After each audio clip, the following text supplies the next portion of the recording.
बिग्रिसकेको कलेजोलाई हटाएर नयाँ कलेजो ल्याउनु भनेको कलेजो प्रत्यारोपण हो। कलेजो प्रत्यारोपण भनेको एउटा जटिल शल्यक्रिया हो। नेपाल मेडिसिटीमा दक्ष र अनुभवी चिकित्सक सहित विदेशी ने झन्झट र बढी खर्चिने झन्झटबाट पनि निकासा पाउन सक्छ।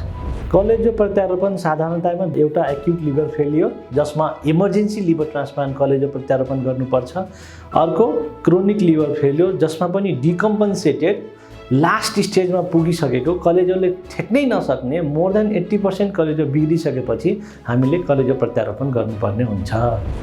मल्टिडिसिप्लिनरी ट्रिटमेन्ट भएको हस्पिटलमा गरियो भने मोर देन 95% सक्सेस रेट कलेजो प्रत्यारोपण पछि र मोर देन 95% 97%ले साधारणतया जीवनशैली अपनाइरहेको र आफ्नो लाइफ इन्जोय गरिरहेको पाइन्छ।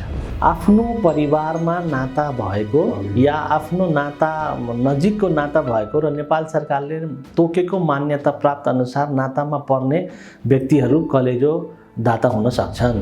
प्रत्यारोपण पछि जीवनशैलीमा सुरुको 6 महिना या 1 वर्ष अलि ख्याल राख्नुपर्ने हुन्छ र प्रत्यारोपण पछि एउटा औषधि चाहिँ लाइफ लङ खाइराख्नुपर्छ र त्यही जीवनशैलीमा एक्सर्साइज गर्ने र स्वस्थ खानापिना गर्ने र आरामले आफ्नो जीवन व्यतीत गर्न सकिन्छ।